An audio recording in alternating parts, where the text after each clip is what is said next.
अमीर आलम साहब, पूर्व एमपी, उनके बेटे नवाजिश आलम जी और कम से कम कई हजार लोगों ने आज अन्य अन्य पार्टियां छोड़ के आजाद समाज पार्टी में आस्था, विश्वास और उम्मीद जताया है। मैं उन्हीं के स्वागत में वहां गया था, लेकिन मुझे ये भी याद था कि गोकुलपुरी वालों ने और गोकुलपुरी में भी चमन पार्क वालों ने मुझे बुलाया, मुझे वहां भी जाना है। तो मैं आपका बहुत बहुत धन्यवाद करता हूं। इस मंच पर उपस्थित हमारे सभी नेतागण और बहुत सारे तो बिजनौर जिले के नेतागण जो हमारे पिछले 4-5 दिन से यहाँ मेहनत कर रहे हैं, मैं उनका भी बहुत बहुत धन्यवाद करता हूं। मैं आपसे ज्यादा लंबी चौड़ी तकरीर नहीं करना चाहता। ये आपके बीच के हैं, आपके लिए मेहनत कर रहे हैं और ये रिजर्व सीट है। आपको यहाँ अपने लिए एक बेहतर उम्मीदवार चुनना है जो आपकी आवाज को उठा सके। एमएलए तो आपने पहले भी बनाए हैं, कई पार्टियों के बनाए हैं, लेकिन शायद आपने उस एमएलए को कभी विधानसभा में आपके हकों के लिए बोलते नहीं देखा होगा। और जिसको आप वोट देते हो उसके ऊपर ये जिम्मेदारी देते हो कि वो आपके हकों के लिए बोले, आवाज उठाए और आपकी समस्या का हल करे। ये एरिया देख के ऐसा नहीं लगता कि ये वही दिल्ली है जिस दिल्ली में चारों तरफ हर चौक पे एक फोर्स का जवान या पुलिस का सिपाही खड़ा होके दिल्ली की रक्षा कर रहा है।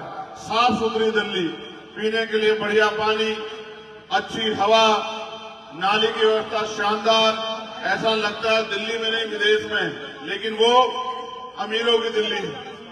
ये मेरे और आपके जैसे गरीबों की दिल्ली है, जिसको देख के ऐसा लगता है कि हम बिजनौर नगीना के किसी कोने में खड़े हैं। प्यारे साथियों, मैं आपसे कहना चाहता हूं कि आपको अपनी लड़ाई को लड़ने के लिए एक मजबूत कंधे की जरूरत है, मेरे जैसे कंधे की, जो मिट तो सकता लेकिन झुक नहीं सकता, जो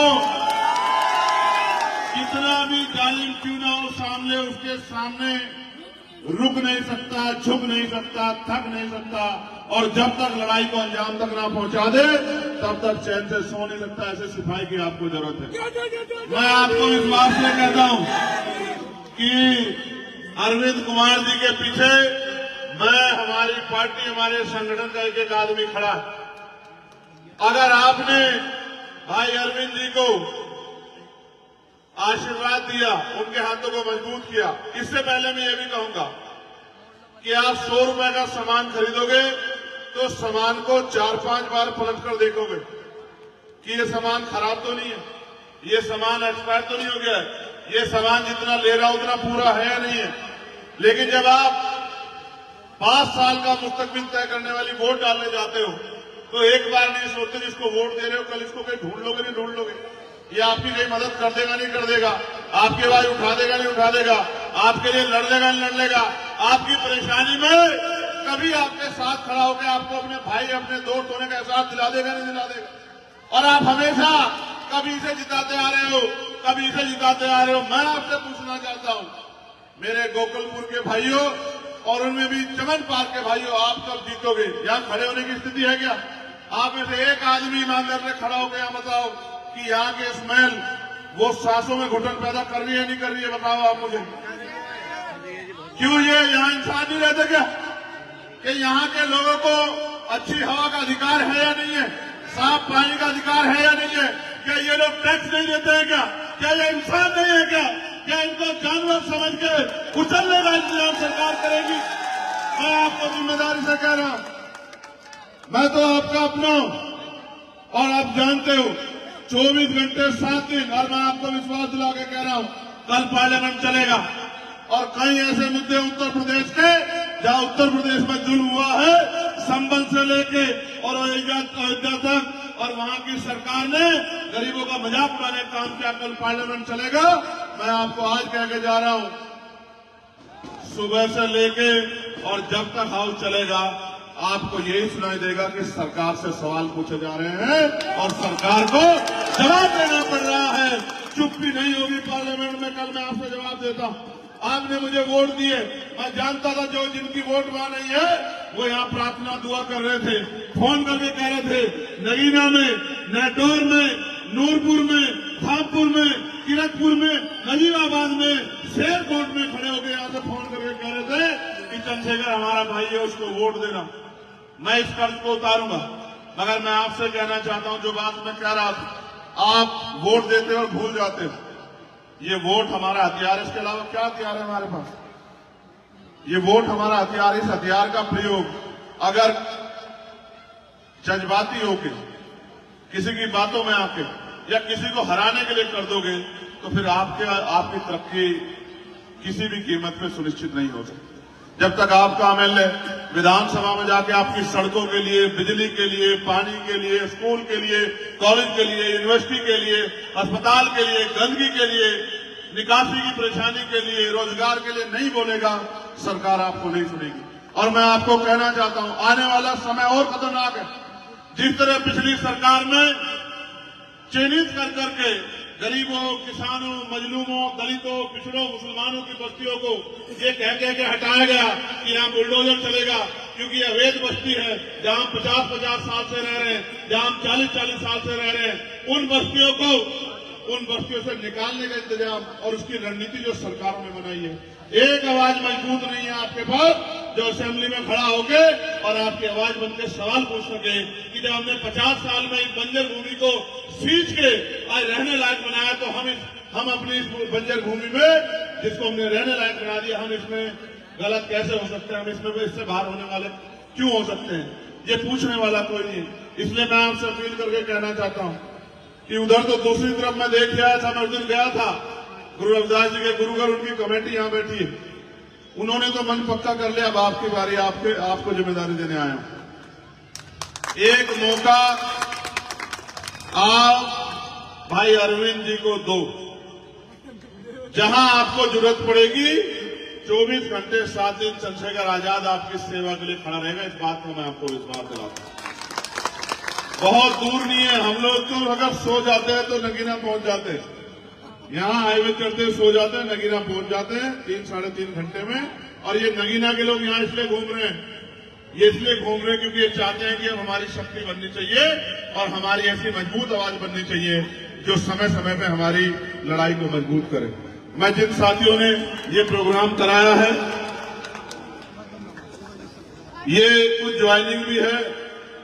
ये हमारे नेता सलीम अंसारी साहब इतने बड़े कागज लाते हैं, जब भी लाते हैं, असलम अंसारी साहब, दिलशाद अंसारी साहब, सरताज अंसारी साहब, असलम अंसारी जी दूसरे, तनवीर अंसारी, इंसार अंसारी, अरशद अंसारी, इमरान मुल्ला जी, इमरान अंसारी जी, जाहिद अंसारी जी, तारिक अंसारी, नदीम अंसारी, अयूब अंसारी, सारे यहीं आगे क्या, सानिम अंसारी, रिजवान अली, साहिद अंसारी, शोएब अंसारी, अनीस अंसारी, मोहम्मद अली अंसारी, मोहम्मद मुंसार, सलीम शेख, गुफरान अंसारी, इरफान अंसारी, रियासत भाई अंसारी,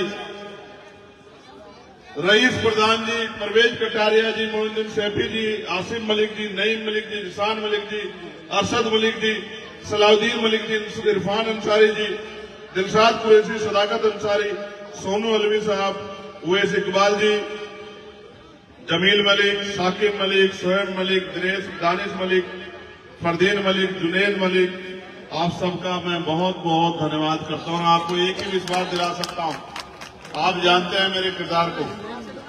क्या कभी किसी पे जुल्म हुआ तो चंद्रशेखर ने पीछे लाइन में खड़े होकर इंतजार किया, आगे बढ़कर सामने किया? बताओ ईमानदारी से, पूरी जिम्मेदारी से बताओ, सामना किया या पीछे खड़े होकर इंतजार किया? बताओ।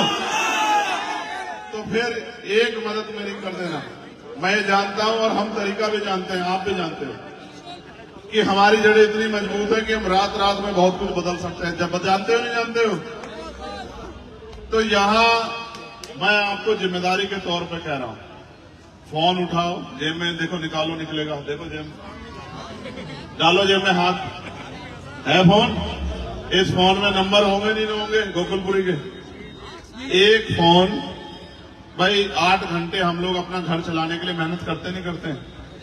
इज्जत की जिंदगी जीने के लिए, अधिकार के साथ जिंदगी जीने के लिए, अपनी लड़ाई लड़ने के लिए, 5 साल के लिए अपना भविष्य तय करने के लिए, क्या हम आने वाले 2-3 दिन 1 घंटा फोन भी यूज नहीं कर सकते क्या अपना? कर सकते हैं, नहीं कर सकते हैं? तो फोन निकाल के 1 घंटा गोकुलपुरी वालों को फोन करना कि इस बार वोट को इधर उधर नहीं डालना। इस बार क्या है हमारा निशान? इनको पूछ रहा हूं, क्या है निशान? क्या है निशान? नहीं, ये केतली कहाँ है? वो केतली दिखाओ। ये केतली है ना, सारी सरकार देख ली, अब की बात देख ली। ये केतली नहीं, अलादीन का चिराग है। क्या है देखो, ये बताओ। हमने मोदी जी से केतली छीन ली है। अब जब केतली नहीं होगी तो चाय पिला के जनता का बेवकूफ भी नहीं बना पाएंगे। ठीक है, अभी केतली छीनी, आगे चाय वाला कारोबार भी खत्म कर देंगे। ठीक है, फिर ये काम भी हम पे रहेगा, तो जनता का नुकसान भी नहीं कर पाएंगे। एक बात और कहनी, सुनो, ये भाजपा के लोग कह रहे हैं 500 रुपए का सिलेंडर देंगे। कह रहे हैं, नहीं कह रहे हैं? और ये कह रहे हैं कि भाई हम 2500 रुपए महिलाओं को भी देंगे। कह रहे हैं ना? मैंने इनसे अभी पूछा, नहीं अभी की सुन लो, छोड़ दो पुरानी। मैंने इनसे पूछा, भाई उत्तर प्रदेश की जनता ने तो आपकी सरकार बना रखी, उनको दे दो 500 का सिलेंडर, वहां की महिलाओं को दे दो 2500 रुपए, हरियाणा वालों ने अभी ताजी बने उनको दे दो, उत्तराखंड वालों को दे दो, मध्य प्रदेश राजस्थान वाले दे दो। इनको देना कुछ नहीं है, इनका बस चले तो ये हमारी रोजी रोटी भी बंद कर दे और ये हमारे सांस लेने का अधिकार भी छीन ले। इनका इलाज परमानेंट करना पड़ेगा। इसलिए बहादुर लोगों की जरूरत है, और बहादुर लोगों में से एक अरविंद कुमार आपके बीच में है। दोनों हाथ उठा के भाई अरविंद को आशीर्वाद देके ये विश्वास दिला दो कि इस बार आप अपनी वोट से ताकत बनाएंगे और अपने भाई चंद्रशेखर आजाद को लड़ाई लड़ने की हिम्मत दोगे। दोगे नहीं दोगे बताओ?